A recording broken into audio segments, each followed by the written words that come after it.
네, 오늘은 목자 되신 하나님이란 제목으로 같이 은혜 나누기 원합니다. 오늘 말씀에 세 가지 이제 하나님이 다윗과 함께 하심에 대한 증거를 보여주십니다. 다윗은 무력과 아니면은 자신의 힘과 능력으로 왕이 되려고 한 것이 아니라 하나님의 때에, 하나님의 시간에, 하나님의 원하시는 방법으로 왕이 되기를 원하였습니다. 그리고 그때까지를 쭉 기다리다가 이제 사울의 집안의 식구들이 다 죽고 나서 그가 기다리고 있을 때에 11지파의 사람들이 이제 다윗에게 와서 당신이 우리의 왕이 되어 주시옵소서라고 말하며 다윗에게 우리의 전체 이스라엘 나라의 모든 사람들의 목자가 되어 주기를 원하며 구하는 장면이 우리가 읽은 5장 1절부터 3절 그리고 길게는 5절까지의 말씀입니다.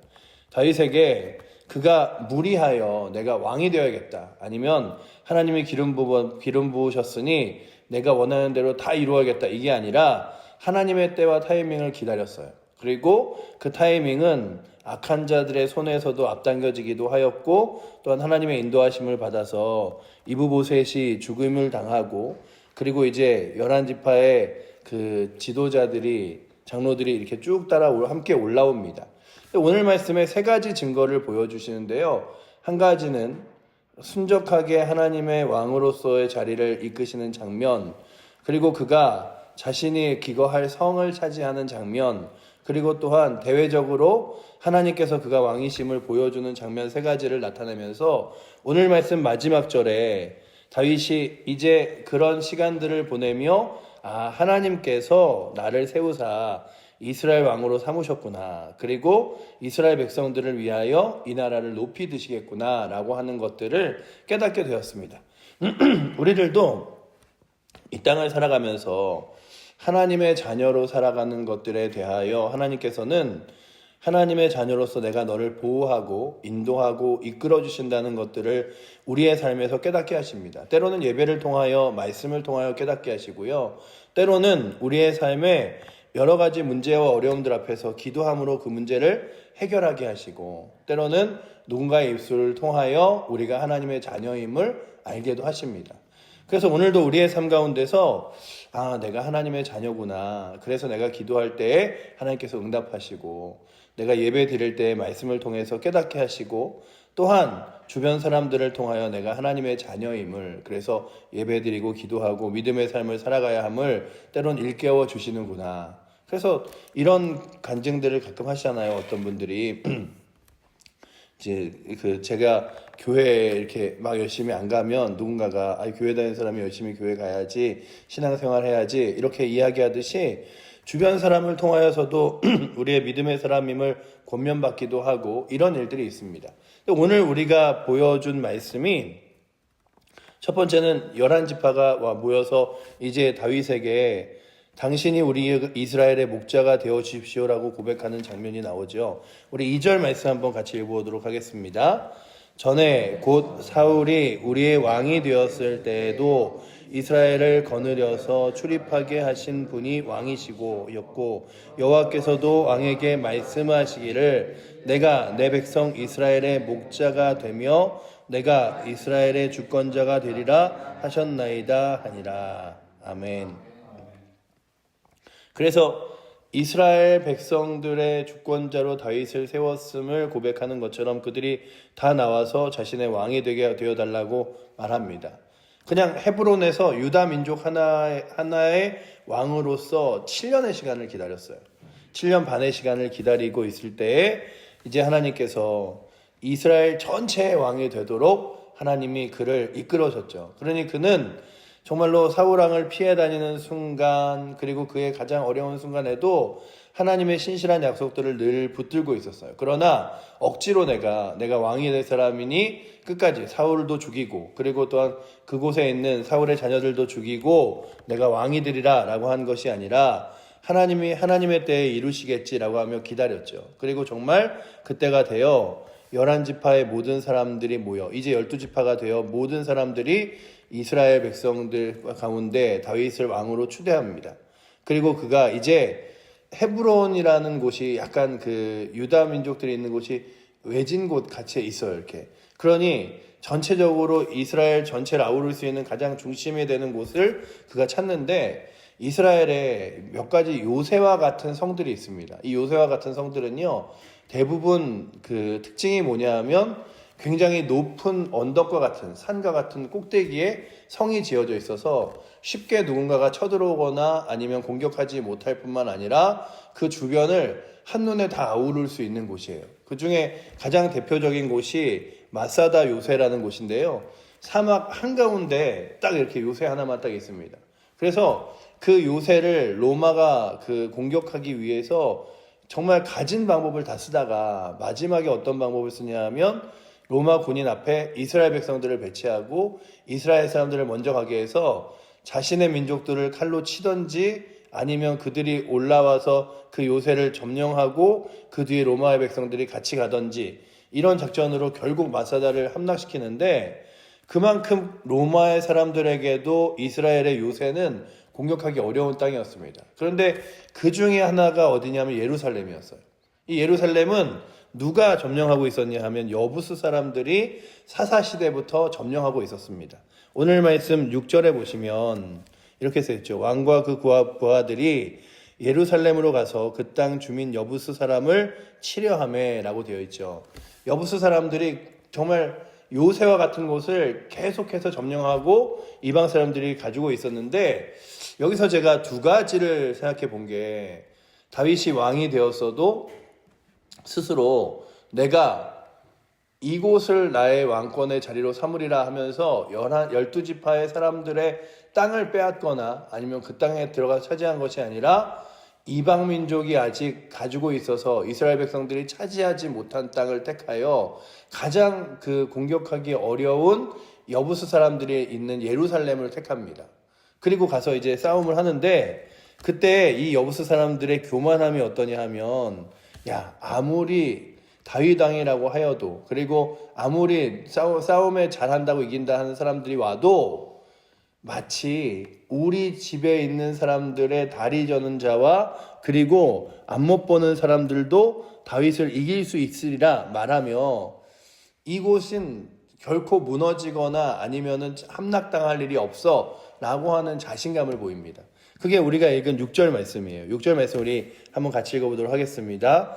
왕과 그의 부하들이 예루살렘에 가서 그 땅 주민 여부스 사람을 치려하매 그 사람들이 다윗에게 이르되 내가 결코 이리로 들어오지 못하리라. 맹인과 다리 저는 자라도 너를 물리치리라 하니 그들 생각에는 다윗이 이리로 들어오지 못하리라 함이나 라고 되어 있죠. 그러니 순적하게 그 하나님께서 그의 길을 인도하여 11지파 그래서 12지파의 모든 사람들이 다윗을 왕으로 추대하는 일과 함께 이제 어려운 예루살렘 성을 함락시키고 그것을 다윗이 이제 자신의 왕궁으로 만드는 일을 하는데 그 일을 이제 어떻게 하냐 하면 여부수 사람들이 자신만만한 거예요. 아무리 해도 그 예루살렘 성 너희는 못 온다. 우리 이 여부스 사람 안에서 맹인과 다리 저는 사람이라도 너희를 충분히 이긴다. 이러는데 이들이 어디로 들어가냐 하면 수로를 따라 들어가요. 그러니까는 그 높은 언덕에 있는 그 성이니까 가장 그 깊은 이렇게 동굴처럼 해놓으면서 이끌어는 곳이 어디냐 하면 수로예요. 수로. 물을 기르고 물이 왔다 갔다 하는 그 굴을 따라서 가는데 그 다윗의 수로가 어떠냐 하면요.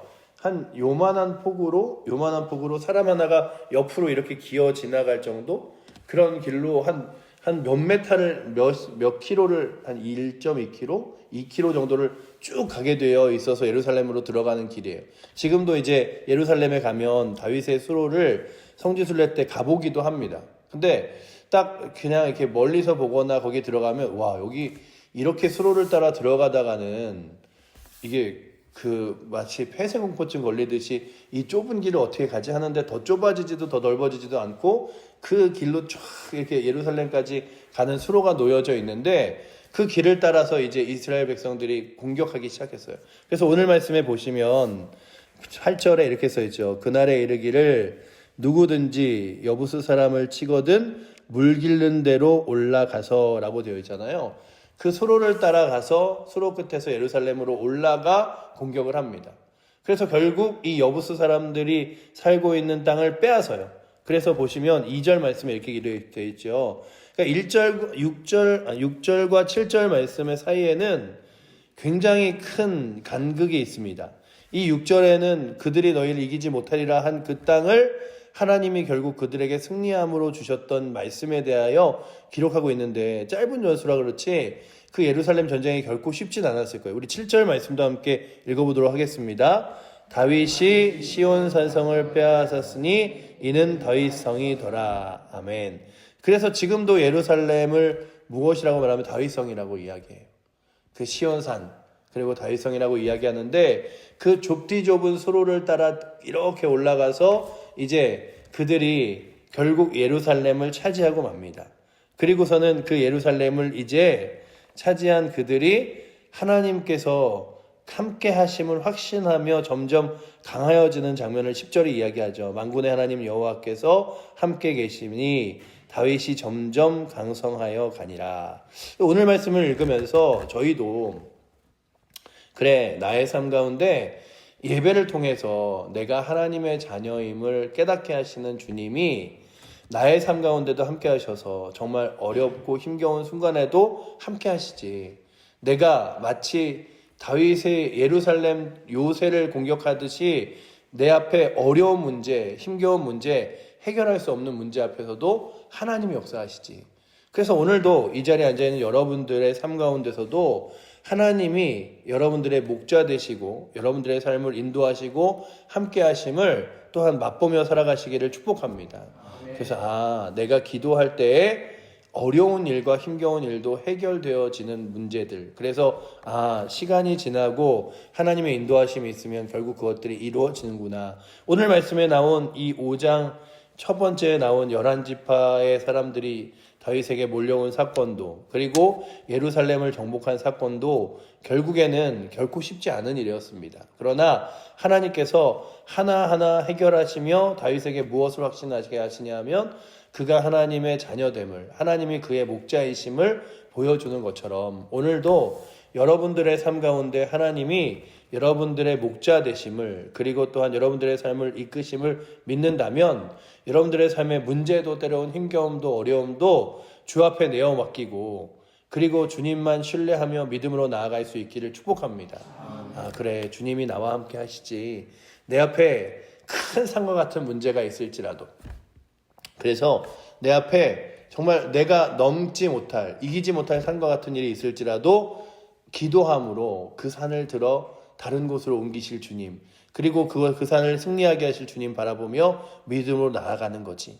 그래서 다윗이 그렇게 이제 시온성을 차지했는데, 그 차지한 성을 이제 보수하고 그리고 이렇게 해야 될 거 아니에요. 근데 다윗의 주변의 사람들은 늘 상처받고 외면당하고 이런 사람들이라 정교하고 능력 있게 성을 고치고 또한 이렇게 그의 다윗의 집을 세워나가는 역할들을 하지 못할 때 하나님이 사람을 외부로부터 보내십니다.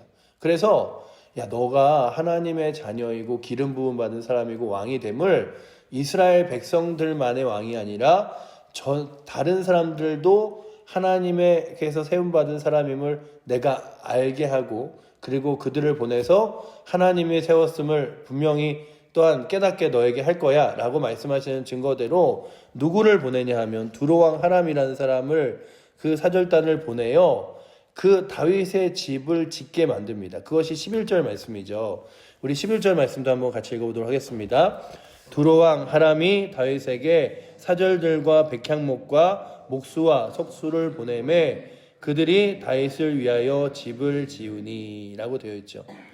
그래서 다윗이 그것조차 스스로 쉽게 할 수 없는 일이었어요. 그러나 하나님이 두로의 사람들을 보내요. 이방 사람들을 보내요. 그들에게 나무도 주고 목수도 주고 돌을 다듬는 사람도 줘서 그것을 잘 짓게 합니다. 마치 우리의 삶 가운데서 내 주변의 사람들을 통하여 하나님의 자녀잖아, 하나님의 백성이잖아, 기도하면 되잖아 라고 누군가가 나에게 권면하고 이야기해서 힘을 주듯이, 오늘도 이 말씀을 읽으며 우리들이 그래, 다윗에게만 하나님이 너랑 함께해. 그래서 예배를 통해서도 너를 만나주고, 그리고 어려운 일을 통해서도 너와 함께함을, 그리고 주변 사람들을 통해서도 하나님의 자녀됨을 알게 하는 게 아니라, 다윗의 삶이 아니라 나의 삶 가운데서도 그렇게 역사하시는 하나님을 만나고 발견할 수 있는 은혜가 있기를 축원합니다. 그래, 내가 하나님의 자녀됨을 하나님이 이렇게 입체적으로 여러 방향에서 보여주시지. 그래서 내가 믿음의 길을 걸어가는 거지. 그렇다면 그렇게 걸어갈 때마다 다윗이 이스라엘 백성들이 다윗에게 나와 당신이 우리의 목자입니다라고 고백했지만 결국 다윗은 시편 23편 같은 기록을 통하여 여호와가 나의 목자시니 내가 부족함이 없으리로다 고백한 것처럼 다윗은 스스로가 지도자가 아니라 하나님이 나를 이끄시는 분이시고 하나님의 손안에 사로잡혀서 나아가는 사람입니다 고백할 수밖에 없었던 것처럼 여러분들도 우리가 내 인생의 주인이 아니라 하나님의 손에 맡긴 바 되어 믿음으로 나아가는 사람들입니다. 믿음의 일도 교회의 일도 나의 삶도 하나님께서 함께 하시는 것입니다 라고 고백하며 하나님의 거룩한 증거들과 하나님의 자녀된 증거들을 삶에서 많이 찾아내시는 은혜가 있기를 축복합니다. 그래서 시간이 해결해 줄 문제 앞에 놓여져 있으시다면 하나님 앞에 기도하면서 그때가 되었을 때 하나님의 인도하심을 맛보게 해달라고 구하시고 또한 내 앞에 어려운 문제와 힘겨운 일들이 있을 때 넘기지 못할 산과 같은 태산과 같은 문제가 있을 때 기도함으로 그 문제를 또한 해결하실 뿐만 아니라 주변 사람들의 한마디 한마디를 통하여서도 그래 내가 하나님의 자녀이지 백성이지 그렇게 살면 안 되지 믿음으로 살아야지 라고 하는 좋은 권면들을 받으며 나아가시기를 축복합니다. 그래서 마지막 절 12절을 우리가 함께 읽고 마무리하도록 하겠습니다. 다윗이 여호와께서 자기를 세우사 이스라엘 왕으로 삼으신 것과 그의 백성 이스라엘을 위하여 그 나라를 높이신 것을 알았더라. 아멘. 그렇다면 오늘도 이 12절의 말씀과 같이 여러분들을 하나님께서 세우사 여러분들의 삶의 주인 되어주시고 또한 우리 칠복제일교회와 또한 믿음의 사람들을 위하여 하나님이 하나님의 사람들을 높이시고 세우시는 것들을 기억하며 마치 다윗이 하나님이 하시는 일이구나 라고 알았더라라고 하는 깨달음처럼 오늘도 하나님이 하시는 일을 깨닫고 나아가는 은혜가 이 새벽에 나오신 여러분들과 우리 모든 칠보제일교회 성도들에게 넘치기를 축원합니다. 기도하겠습니다. 사랑의 하나님, 다윗이 이제 11지파로부터도 자신의 왕이 되어줄 것을 요청한 바다 이제 12지파의 완전한 왕이 되어선 장면과 함께 그가 어떻게 예루살렘을 차지하고 그곳이 다윗성이 되었는지 그리고 그 성을 어떻게 다시 재건하고 수축하였는지에 대하여 말씀을 통하여 보게 됩니다. 또한 이 다윗의 삶에서 보여주신 하나님의 손길과 은혜가 다윗에게서만 끝나는 것이 아니라 우리의 삶 가운데서도 함께 하시고 역사하시는 주님의 손길인 줄 믿사오니 아버지 하나님 날마다 하나님 거룩한 손길과 인도하심을 확신하고 맛보며 나아갈 수 있도록 붙들어 주시고 연약한 자들이지만 부족한 사람들이지만 하나님이 힘이시고 능력이시기에 그 하나님을 힘삼아 능력삼아 오늘도 힘있게 살아갈 수 있도록 또한 우리의 삶을 이끄시고 인도하여 주셔서 우리가 하나님의 자녀인 것과 하나님께서 지키시고 인도하시는 것을 깨달을 수 있는 은혜도 오늘도 우리 가운데 허락하여 주시옵소서. 그렇게 우리의 삶을 이끄실 주님 의지하며 살아계신 예수 그리스도 이름으로 기도드립니다. 아멘.